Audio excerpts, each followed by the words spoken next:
আমরা এখন আছি শত বছরের পুরাতন বটতলা, সেটা হলো বনবিবির বটতলা।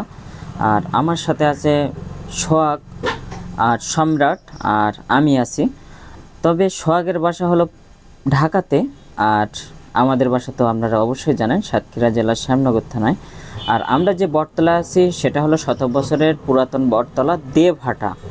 আর সাথে সাথে আপনাদেরকে একটু সব কিছু ঘুরে দেখাবো, তাই আমাদের সাথে থাকুন আর ব্লগটি এনজয় করুন।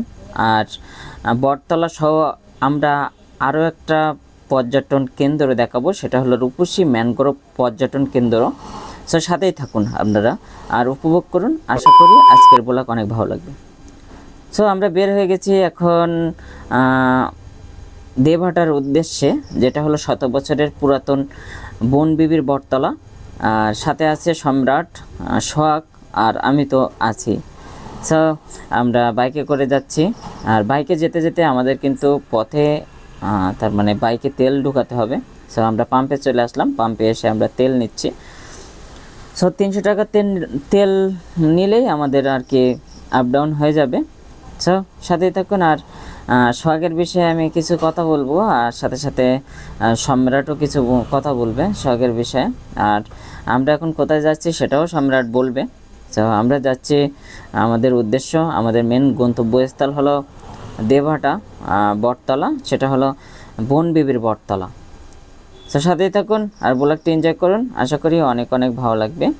সোহাগ বসে আছে মধ্যখানে, আর সম্রাট বলছে যে আজকে আমাদের গন্তব্যস্থল হলো দেবহাটা বনবিবির বটতলা, সাথে সাথে রূপসী ম্যানগ্রোভ পর্যটন কেন্দ্র। দেখতেই পাচ্ছেন সম্রাট বলতেছে যে আমাদের সব জায়গায় ঘুরে দেখবো আমরা আজকে। আর সোহাগকেও দেখাবো, সোহাগের বাসা যেহেতু ঢাকাতে, সোহাগ এমন প্লেস কোনো দিনই দেখিনি, তাই আমরা সবাইকে দেখাবো। আমরা রাস্তা দিয়ে যাচ্ছি আর সোহাগ কিছু বলবে, তবে এখন না, কিছুক্ষণ পরে সোহাগ কিছু কথা বলবে সবার উদ্দেশ্যে। আর সোহাগের একটা খারাপ অভ্যাস আছে, সেই খারাপ অভ্যাসটা আজকে আর কি তুলে ধরবো। তো সাথেই থাকুন আর ভিডিওটি এনজয় করুন, আশা করি অনেক অনেক ভালো লাগবে। আর সোহাগ কিন্তু লজ্জা পাচ্ছে সোহাগের বিষয়টি তুলে ধরার জন্য, সোহাগ কিন্তু লজ্জা পাচ্ছে। সোহাগের একটা খারাপ অভ্যাস আছে, সেই খারাপ অভ্যাসটা আর কি সোহাগের আমি বারবার বলি যে এই অভ্যাসটা চেঞ্জ করো, না হলে কিন্তু জীবনের শেষ পর্যায়ে গেলে কিন্তু পস্তাতে হবে। তো আমরা অ্যাঙ্গেল চেঞ্জ করে করে আপনাদেরকে একটু দেখাচ্ছি। আর আমাদের রাস্তা তেমন একটা ভালো না, কারণ বাইরের রাস্তাঘাট খুব ভালো, তবে আমাদের এইখানে সাতক্ষীরা জেলার শ্যামনগর থানার রোড দেখতে পাচ্ছেন ভাঙা, সব জায়গায় দু এক জায়গায় খারাপ, দু এক জায়গায় ভালো, এমন এমন রাস্তা। তবুও আজকের বাইক অনেক রানিং যেতে হচ্ছে, কারণ আমরা সকালে ইভেন্ট করছি, ইভেন্ট করে তারপর কিন্তু আমরা আবার বের হয়ে গেছি দুপুরবেলা। আমরা বনবিবির বটতলা এবং ম্যানগ্রোভ রূপসী বাংলা ম্যানগ্রোভ পর্যটন কেন্দ্র দেখার জন্য বের হয়ে গেছি। আর এখন আমরা এই মুহূর্তে আছি কালীগঞ্জ, যেটা হলো আমাদের সাতক্ষীরা জেলার শ্যামনগর থানার শেষ সীমানা, সেটা হলো কালীগঞ্জ ব্রিজ পর্যন্ত কিন্তু আমাদের শেষ সীমানা। তো আমরা বাসের পিছে কিন্তু আমরা যাচ্ছি, আর বাস ওভারটেক করলেই আমরা কিন্তু আপনাদেরকে কালীগঞ্জ ব্রিজটা সুন্দরভাবে দেখাতে পারবো। তো আমরা কালীগঞ্জ বাস স্ট্যান্ড চলে আসছি প্রায়, তবে ব্রিজটা পার হলে কিন্তু আমাদের বিশাল বড় টার্মিনাল আছে, সেটা হলো কালীগঞ্জ টার্মিনাল। তো সাথেই থাকুন আর ব্লগটি এনজয় করুন। ব্লগ ভালো লাগলে অবশ্যই একটা লাইক করবেন, কমেন্ট করে জানাবেন যে কেমন লাগলো। আর অবশ্যই চ্যানেলটি সাবস্ক্রাইব করবেন। আর যারা এই মুহূর্তে আমাদের ফেসবুক পেজে দেখছেন জিন্দুলাল মণ্ডল ব্লগসে, তাদেরকে আমি রিকোয়েস্ট করব যে ফেসবুক পেজটি ফলো দিয়ে সাথে থাকবেন। এই হলো আমাদের কালীগঞ্জের শেষ সীমানা, তার মানে সাতক্ষীরা জেলার শ্যামনগর থানার শেষ সীমানা। তো আমরা ব্রিজের উপরে উঠবো, এখন ব্রিজটা দেখাবো। আসলে ব্রিজটা সুন্দর আছে, তবে অনেক আগের ব্রিজ তো, এখন নতুন ব্রিজের মতো না, অতটা সুন্দর না। তবে ডান সাইডেও দেখাবো, এই যে নদী, আর এটা হলো কালীগঞ্জ ব্রিজ। আমরা কিন্তু কালীগঞ্জ থেকেই আর কি বাম সাইডে চলে যাব, যেহেতু দেবহাটা যাব। দেবহাটা যাওয়ার জন্য আমাদেরকে একটু ভিতরে রোড দিয়ে যেতে হবে, কারণ প্রচুর পরিমাণ রৌদ্র আছে এখন দুপুরে, কারণ 12টা 1টা বেজে গেছে, এই জন্য প্রচুর পরিমাণ রৌদ্র। আমরা বাম সাইড দিয়ে ঢুকে তারপরে আমরা ভিতরে রোড দিয়ে গাছের ছায়ায় ছায়ায় আমরা কিন্তু দেবহাটার যে শত বছরের পুরাতন যে বনবিবির বটতলা সেখানে যাব। এটা এনার্জি, এটা গ্লুকোজ, গ্লুকোজ স্যালাইন না, গ্লুকোজ। আর এ হলো পানি। কারণ যে পরিমাণ গরম পড়তেছে বাংলাদেশে, হ্যাঁ সাতক্ষীরা না সারা বাংলাদেশে, হ্যাঁ সাতক্ষীরা একটু বেশি, তবে সারা বাংলাদেশে যে পরিমাণ গরম পড়তেছে, হ্যাঁ বেশি বেশি করে স্যালাইন খাইতে হবে, গ্লুকোজ খাইতে হবে, তাহলে যদি শরীরটা টিকে থাকে। তো সাথেই থাকুন আর ব্লগটি এনজয় করুন। এবার যাবো আমাদের গন্তব্যস্থলে। আমরা কিন্তু গ্লুকোজ খেয়ে কিন্তু আবার রওনা দিলাম, যেহেতু আমাদের গন্তব্যস্থল বনবিবির বটতলা, সেটা হলো শত বছরের পুরাতন বটতলা। তবে আমি আগের থেকে বলে দিই, এই বট গাছের কিন্তু যে মেন যে গাছ, মেন যে শিকড়ের যে গাছ, সেই গাছ কিন্তু কোনো দিনই খুঁজে পাইনি। এটা এলাকার লোকজনই বলে থাকে, তবে আসলেই এমন গাছ, এমন যে বট গাছ, এখানে কিন্তু যে মেন যে শিকড়ের যে গাছটা, সেই গাছটা কিন্তু খুঁজে পাওয়া যায়নি। তবে সামনে যে একটা মসজিদ আছে, মসজিদটা দেখলে আপনাদের অনেক ভালো লাগবে। সো আপনারা আসলে এই মসজিদে এসে ঘুরে যেতে পারেন। অনেক সুন্দর একটা মসজিদ, রাস্তার পাশে দেবহাটা। দেখেন কতটা সুন্দর মসজিদটা। আর এখন আমরা কিন্তু দেবহাটার যে বটগাছ, যে শত বছরের পুরাতন বটগাছ, সেই বটগাছের আশপাশ, তার মানে আশপাশের যে রোডগুলো আছে, সেই রোড দিয়ে কিন্তু আমরা যাচ্ছি। তো দেখতেই পাচ্ছেন যে ছোট রাস্তা, আর ছোট রাস্তা দিয়ে ভেতরের রাস্তা, তো এই জন্য একটু ছোট, এই জন্য আর কি বড় গাড়ি ঘোড়া এখানে নেই। আর দেখতেই পাচ্ছেন আমরা দেবহাটা বাজারে চলে আসছে। আর ডান সাইডে কিন্তু দেবহাটা থানা, এই যে দেবহাটার থানা। আর বাম সাইডে একটা স্কুল আছে, এই যে দেখতে পাচ্ছেন যে বাম সাইডে একটা স্কুল। আর আমরা কিন্তু প্রায় চলে আসছি দেবহাটার যে বনবিবির বটতলা। আশা করি আপনাদেরকে দেখাবো সব কিছুই। আর আপনাদের দেখে যদি ভিডিও ভালো লাগে তাহলে অবশ্যই একটা লাইক করবেন, কমেন্ট করবেন, কমেন্ট করে জানাবেন যে কেমন লাগলো। আর অবশ্যই চ্যানেলটি সাবস্ক্রাইব করবেন। আর যারা চ্যানেলটি সাবস্ক্রাইব করছেন তাদেরকে অসংখ্য ধন্যবাদ। সাথেই থাকুন। আমরা যে রোড, গ্রামের যে রোড, দেবহাটা যে ভিতরে প্রবেশ করছে, আসলেই রোড অনেক সুন্দর। আর দুই সাইড দিয়ে প্রচুর পরিমাণ গাছ, এই জন্য আরও বেশি সুন্দর। সো আমরা চলে আসলাম দেবহাটা।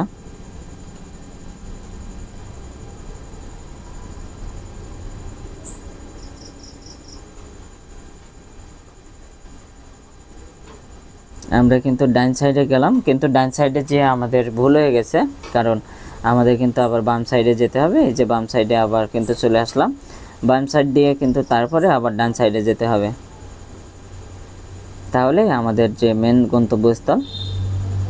আরেকটা মসজিদ পড়লো আমাদের সামনে, দেখতেই পাচ্ছেন কত সুন্দর মসজিদটা, কেন্দ্রীয় মসজিদ।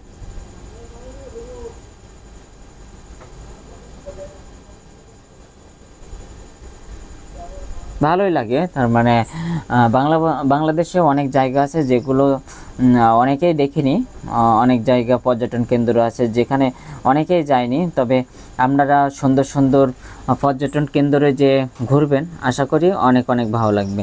মাইন্ড ফ্রেশ করার জন্য সব জায়গায় ঘোরা ভালো, কারণ মানুষ ঘুরলে কিন্তু তার মন ভালো হয়ে যাবে। এত সুন্দর সুন্দর জায়গা আছে বাংলাদেশে। অনেকেই বলে যে বাংলাদেশে দেখার কি আছে, কিন্তু না, বাংলাদেশে অনেক কিছুই আছে, অনেক কিছু দেখার আছে। তো এবার কিন্তু আমাদেরকে বাম সাইডে নামতে হবে। আমি এক কাকার কাছে শুনলাম যে বনবিবির বটতলা কোথায়, সে লোক বলল যে বাম সাইডে যেয়ে তারপরে আবার ডান সাইডে যেতে হবে। তাই দেখতে পাচ্ছেন আমাদের বাইক কিন্তু সব জায়গা দিয়ে চালাতে হচ্ছে, খারাপ ভালো জায়গা সব জায়গা দিয়ে কিন্তু আমাদেরকে চালাতে হচ্ছে। এই যে আমরা কিন্তু নিচে থেকে উপরে উঠলাম, এবার কিন্তু আমরা যাব। সো আমরা কাছাকাছি চলে আসলাম। এবার কিন্তু আমরা ডান সাইডে গেলে কিন্তু আমরা বনবিবির বটতলা পেয়ে যাব। সো সাথেই থাকুন।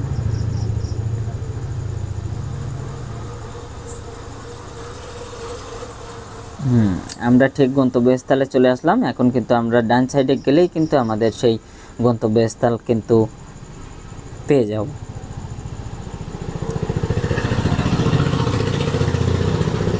সব রাস্তাটা তেমন একটা ভালো না, কারণ এটা সোলিং করা, এই জন্য রাস্তা ভালো না। তবুও আমরা যাব, কারণ আমাদের আজকে ওখানে যেতেই হবে, যেহেতু আমাদের আজকে গন্তব্যস্থল। আমরা চলে আসলাম বনবিবির বটতলা। আর এখানে কিন্তু সবসময় পর্যটন কেন্দ্র না হলেও এখানে কিন্তু দর্শনার্থীরা এখানে আসে দেখেন, কারণ বট গাছ, বিশাল বড় বট গাছ। তবে মেন যে গাছ, সে গাছ কিন্তু কেউ এখনো পর্যন্ত খুঁজে পায়নি যে মেন গাছটা কোনটা। দেখতেই পাচ্ছেন যে আমরা চলে আসছি। আর এখানে কিন্তু সবসময় ফটোশ্যুট, সবসময় পর্যটকরা এখানে আসেন, দেখেন। আশা করি আপনারাও আসবেন, অনেক অনেক ভালো লাগবে। এই যে দেখেন যে মেন যে গাছ, সে গাছ কিন্তু নেই, তবে অনেক বড় গাছ। মেন যে শিকড়ের গাছটা হয় সেটা কিন্তু কেউ এখনো পর্যন্ত খুঁজে পায়নি। সো আপনাদেরকে একটু ঘুরে দেখানোর চেষ্টা করছি সব জায়গাটা, আশা করি অনেক অনেক ভালো লাগবে। এই যে দেখেন কত সুন্দর। এটা হলো 100 বছরের পুরাতন একটা গাছ, বট গাছ, দেবহাটা। লোকেশন হলো দেবহাটা। দেখেন কতটা সুন্দর।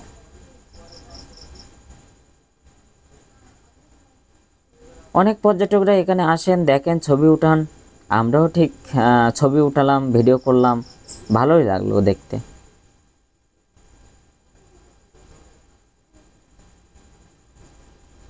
এটা হলো 100 বছরের পুরাতন বট গাছ।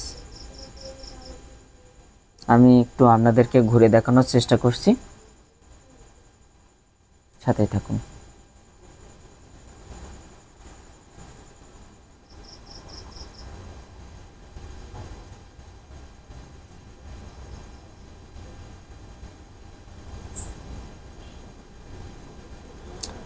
আমি সবভাবে আপনাদেরকে একটু দেখাবো, যাতে আপনাদের যে দূর দূরান্ত থেকে অনেকেই এখানে আসতে পারেন না, তাদেরকে দেখার সুযোগ করে দিচ্ছি। দেখতে থাকুন।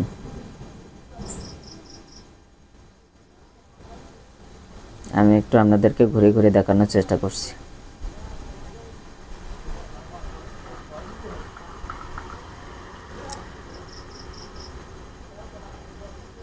বট গাছ যে এতটা সুন্দর হয় সেটা এই ভিডিওতে দেখলে আপনারা বুঝতে পারবেন যে পুরাতন বট গাছ, তবু যে মেন যে গাছ, সেই গাছ কিন্তু এখনো পর্যন্ত কেউ খুঁজে পায়নি। তবে দেখেন কতটা সুন্দর। সোহাগ কিন্তু একটু স্টাইল দিয়ে দাঁড়ানোর চেষ্টা করছে, আবার দু এক সময় বলছে যে বট গাছে উঠবো। সোহাগ কিন্তু একটু সাদাসিধে টাইপের, আর এই জগতে সাদাসিধে টাইপ হলে কিন্তু চলে না। সবাই পিছে, আমি একটু সেলফি মুডে আপনাদেরকে দেখানোর চেষ্টা করছি যে বট গাছের ওখানে ছবি উঠলে কেমন লাগে। সবাই কিন্তু স্টাইল দিয়ে দাঁড়ায় আছে, ভিডিও করতেছি এই জন্য। আর এখানে আসলে কিন্তু সবাই ছবি ওঠানোর তালে থাকে, কারণ সুন্দর একটা জায়গা, এই জন্য। দেখেন কতটা সুন্দর বট গাছ।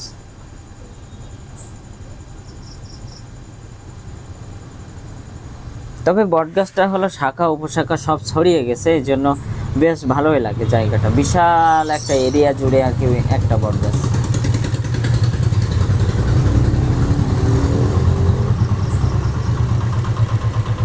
এই যে দেখেন, এবার কিন্তু আমাদের ডিজিটাল বানর, সম্রাটও গাছে উঠে গেছে, আর সোহাগও উঠতেছে। কারণ সোহাগ উঠতে পারবে না, কারণ সোহাগের এক্সপিরিয়েন্স নেই গাছে ওঠার। তবে সম্রাট কিন্তু গাছে উঠে গেছে। তবে আমি ডিজিটাল বানর উপাধি দিলাম সবাইকে। এবার কিন্তু সম্রাট নামতেছে, এই যে নেমে গেল, ঠিক বানর ভাবেই নেমে গেল। এবার আপনাদেরকে একটু উল্টা ভাবে দেখাবো যে বটগাছটা কেমন লাগে।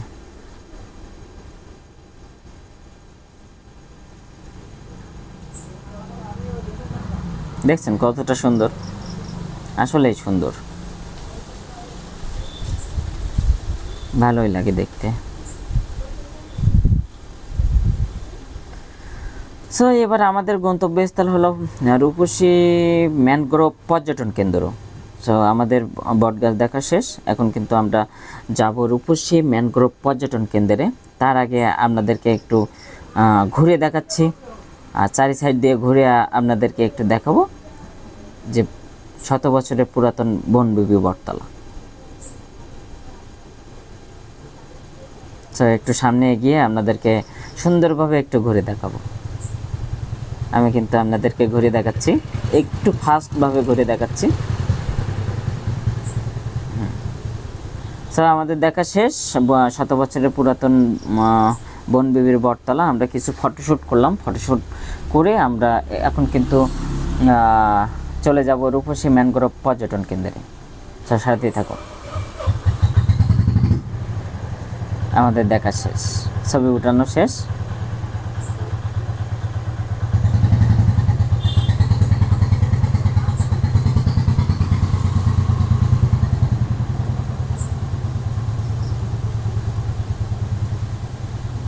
সো একটু সিনেমাটিক শট আপনাদেরকে দেখানো যায়, যে আমি একটু সিনেমাটিক শট নিলাম।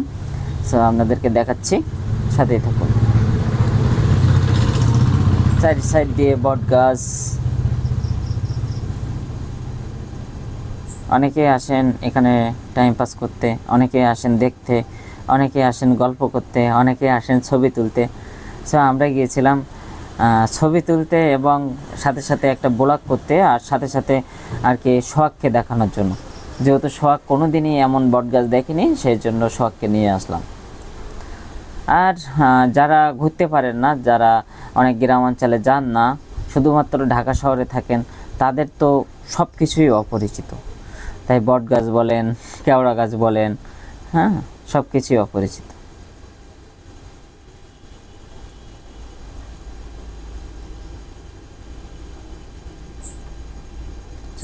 আমাদের সিনেমাটিক শট শেষ হয়ে গেল। এখন কিন্তু আমরা বের হয়ে যাব ঠিক রূপসী ম্যানগ্রোভ পর্যটন কেন্দ্রে। রূপসী ম্যানগ্রোভ পর্যটন কেন্দ্রটা আপনাদেরকে ঘুরে দেখাবো, সাথেই থাকুন। সো আমরা বের হয়ে গেলাম। রূপসী ম্যানগ্রোভ পর্যটন কেন্দ্র আমাদের হলো গন্তব্যস্থল। আবার আমরা বাইকে করে আবারও যাচ্ছি। তবে একটা জিনিস কি, রূপসী ম্যানগ্রোভ পর্যটন কেন্দ্র থেকে আপনারা সরাসরি আর কি ইন্ডিয়া দেখতে পারবেন, ইন্ডিয়ার পার্ক দেখতে পারবেন। সো রূপসী ম্যানগ্রোভ পর্যটন কেন্দ্রে যেতে আপনাদের পড়বে একটা হাই স্কুল ওভারটেক করে কিন্তু আপনাদেরকে যেতে হবে রূপসী পর্যটন কেন্দ্রে। সো রাস্তায় মাত্র শুরু হচ্ছে, যে খাওয়া দিছে, আর সাথে সাথে আর কোনো কিছুই দেওয়া না, কারণ এই রাস্তাটাও কিন্তু পিচ হবে। তবে পরবর্তীতে যারা কিছুদিন পরে আসবেন, তাদের কিন্তু এই রাস্তাটা সম্পূর্ণভাবে নতুনভাবে পাবেন। বাম সাইডে দেখতেই পাচ্ছেন যে ইন্ডিয়া পার, আর আমরা কিন্তু বাংলাদেশ পারে আছি। নৌকা আছে বাম সাইডে, দেখতেই পাচ্ছেন নৌকা আছে, এটা হলো বাংলাদেশের নৌকা। আমরা কিন্তু আমাদের গন্তব্যস্থল হলো রূপসী ম্যানগ্রোভ পর্যটন কেন্দ্র। তো সেখানেই যাব, সাথে থাকুন।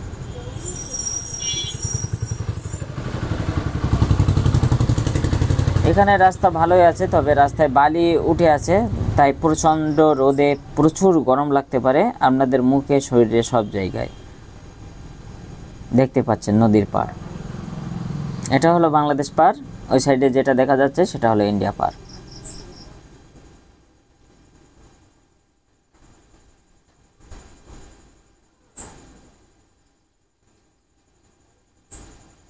আমরা ঠিক চলে আসলাম রূপসী ম্যানগ্রোভ পর্যটন কেন্দ্রে।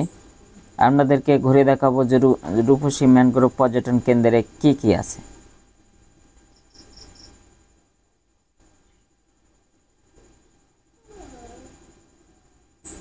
চলে আসলাম রূপসী ম্যানগ্রোভ পর্যটন কেন্দ্রে।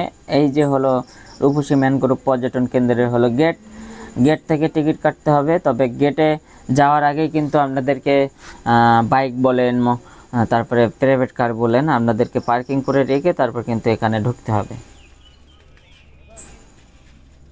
সবাইকে স্বাগতম রূপসী ম্যানগ্রোভ পর্যটন কেন্দ্রে। সো এখন আমরা ভিতরে প্রবেশ করব। দেখতেই পাচ্ছেন রূপসী ম্যানগ্রোভ পর্যটন কেন্দ্র। বাম সাইডে পাবেন মসজিদ, ডান সাইডে পাবেন ওজোর স্থান, আবার ডান সাইডে কিছু থাকার আবাসিক হোটেল বা রেস্টুরেন্ট পেয়ে যাবেন। তারপরে কিছু দূর এগিয়ে গেলে পাবেন বসার জায়গা। সোহাগ সম্রাট হাঁটতেছে, আমি ভিডিও করতেছি। ডান সাইডে দেখতেই পাচ্ছেন বসার জায়গা, সুন্দর সুন্দর বসার জায়গা তৈরি করা, বাম সাইডেও বসার জায়গা তৈরি করা। আর পাশে আছে একটা সুন্দর একটা এরিয়া। আর সামনে গেলে পাবেন যে লাভ ভালোবাসার বসার জায়গা, সেখানে যেও দেখাবো আপনাদেরকে। ভিতরে গেলে এটা চুলিং পেয়ে যাবেন, হাঁটতে পারবেন এর ভিতরে। তবে এখানে আসলে কিন্তু ভালোই লাগবে। আর এখানে দেখতে পাবেন যে ডান সাইডে সিংহ, আর সিংহর পাশে একটা স্তম্ভ তৈরি করা আছে, যেটা আর কি এই রূপসী ম্যানগ্রোভ পর্যটন কেন্দ্রের যে প্রতিষ্ঠাতা তার নাম দেওয়া আছে। যে রূপসী দেবহাটা ম্যানগ্রোভ পর্যটন কেন্দ্রের যে নির্মাণ যে করছে তার নামও দেওয়া আছে এখানে, আব্দুল কাসেম মোহাম্মদ মঈনুদ্দিন। সো আমরা এখন বাম সাইডে যাব। বাম সাইডেও কিন্তু সুন্দর জায়গা, হেঁটে যাওয়ার জায়গা, ভালোই লাগে দেখতে। আর আমি কিন্তু আমার একটু ফেস দেখানোর চেষ্টা করছি আপনাদেরকে, যেহেতু আমি ভিডিওটা করছি সেহেতু। আর আমি সবাইকে দেখাবো যে রূপসী ম্যানগ্রোভ পর্যটন কেন্দ্রটা কত সুন্দর। আর সোহাগ আছে, তারপরে সম্রাট আছে, সবাই আমরা তিনজন মিলে কিন্তু আপনাদেরকে দেখাবো। তবে সবচেয়ে ভালো জিনিস আছে সেটা হলো যে এর ভিতরে আসলে কিন্তু ঘোড়া পাবেন, ঘোড়া দিয়ে কিন্তু আপনারা ছবি উঠাতে পারবেন। ছবি উঠালে কিন্তু 20 টাকা দিতে হবে, আর যদি ঘোড়া দিয়ে চড়তে চান তাহলে কিন্তু 50 টাকা দিতে হবে। তবে সামনে যাব, সামনে যে আপনাদেরকে দেখাবো যে লাভ ভালোবাসার বসার জায়গা। চলে আসলাম। হ্যাঁ, দুই সাইড দিয়ে গাছ, কত সুন্দর দেখতে, ভালোই লাগে। অনেকে খালি গায়ে এই বাগানের ভিতরে দাঁড়িয়ে আছে, কারণ প্রচুর পরিমাণ গরম, প্রচণ্ড গরম। এই গরমে কিন্তু অনেকেই খালি গায়ে দাঁড়িয়ে আছে। আর আমিও কিন্তু আমাকে দেখানোর চেষ্টা করছি, যেহেতু আমার শার্ট পরা, আমি শার্ট পরে কিন্তু যাচ্ছি। আমার গরম টরম লাগে না, তেমন ঠান্ডাও লাগে না, মিডিয়াম। আর সামনে আছে যে লাভ ভালোবাসার বসার জায়গা। এই যে সামনে গেলে দেখতে পাবেন ভালোবাসার বসার জায়গা, কত সুন্দর।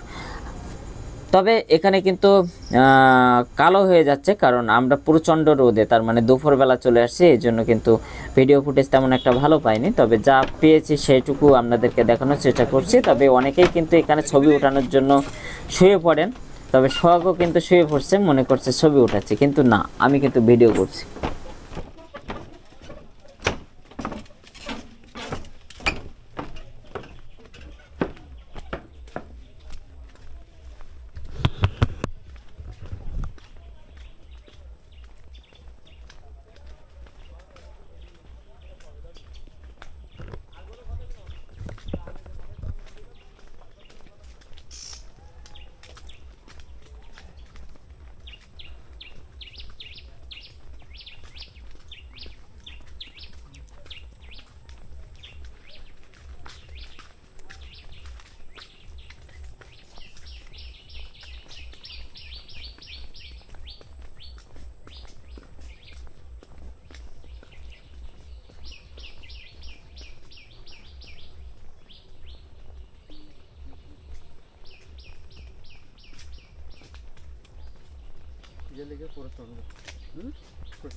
দুই সাইডে দুইজন ফাঁকা হয়ে হাঁটো, ভালো লাগবে দেখতে। এই যে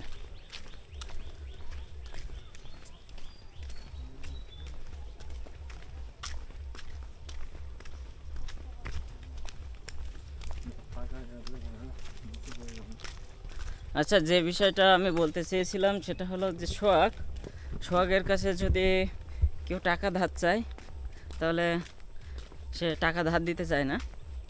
হ্যাঁ, তবে শুধুমাত্র পুরুষদের টাকা ধার দেয় না, সে মেয়েদেরকে টাকা ধার দেয়। এটার কারণ কি সোহাগ?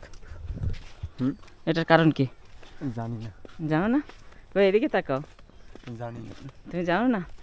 তোমার কি কোনোদিন দিবা? অবশ্যই। হ্যাঁ, মিষ্টি মিষ্টি কথা বলছি মানে। এই যে দেখছেন কি বললো যে মেয়েরা মিষ্টি মিষ্টি কথা বললে মেয়েদেরকে টাকা ধার দেয়, কিন্তু ছেলেরা তো আর মিষ্টি মিষ্টি করে কথা বলতে পারে না। তবু আমি সোহাগের একটু মিষ্টি মিষ্টি কথা বলার চেষ্টা করবো। সোহাগ, সোহাগ, সোহাগ, সোহাগ, এইসব ডাকে হয় না। আমি তোমাকে অনেক ভালোবাসি সোহাগ। এইসব ডাকে হবে না। এইসব ডাকে হবে না। হবে না? তো কোন সব ডাকে হবে? তোমার ভাই এই যে ওইসব সো দর্শক, আমরা কিন্তু যে পর্যটন কেন্দ্রের ভিতর থেকে আমরা বাইরে চলে আসলাম। এবার আমরা কিন্তু দেখাবো যে কিছু কিছু রাইড আছে যেগুলো বাচ্চাদের জন্য। সেই রাইড আপনাদেরকে একটু দেখানোর চেষ্টা করব, যেখানে হলো বিকালের টাইমে এসে আপনাদের শিশুদেরকে খেলার জায়গা দরকার হলে এখানে এসে বাচ্চাদের খেলা দিতে পারবেন। আর বাম সাইডে দেখতে পাচ্ছেন বাগান মতো, বন মতো, কারণ এখানে কিন্তু গাছ আছে বিভিন্ন, যে সুন্দরবনের যে গাছগুলো সেই গাছগুলো কিন্তু আছে। এখন কিন্তু সম্রাট কিন্তু ঘোড়ার পিঠে চড়ে বসছে ছবি উঠানোর জন্য, সাথে একটা ভিডিও করবে, এই জন্য আর কি ঘোড়ার পিঠে বসছে। আর এক আন্টি আসতেছে পিছ থেকে, আন্টি এসে কিন্তু বলল বাচ্চাদের মতো ঘোড়ার পিঠে উঠছে, এটা কোনো কথা? সবার ইচ্ছা থাকতেই পারে, ঘোড়ার পিঠে উঠতেই পারে। দরকার হলে আমরা হাতির পিঠে উঠবো, ঘোড়ার পিঠে উঠবো, কুমিরের পিঠে উঠবো, তবে কুমির কামড়াবে না। তো হাঁটতেছে, সোহাগ কিন্তু ভয় পাচ্ছে প্রচুর পরিমাণ, সোহাগের পা কিন্তু ছাড়িয়ে গেছে। এখন কিন্তু সোহাগ ঘোড়ার পিঠে উঠছে, ঘোড়ার পিঠে উঠে কিন্তু সে বসে আছে। আর এখানে কিন্তু সম্রাট ফটোশ্যুট করতেছে সোহাগের, আর আমি ভিডিও করতেছি। সোহাগের এক্সপিরিয়েন্স এই প্রথম যে ঘোড়ার পিঠে উঠছে। আর এখানে কিন্তু ট্রলারও আছে, যে বোটগুলো আছে এখান থেকে বোট দিয়ে বর্ডারের সাইড দিয়ে আপনারা ঘুরতে পারবেন, তবে পেমেন্ট করতে হবে। সোহাগ কিন্তু ঘোড়া পিঠে উঠছে, ঘোড়া কিন্তু আর নড়তেছে না, দাঁড়িয়ে আছে, টাইসিস চাটাচাটি করতেছে।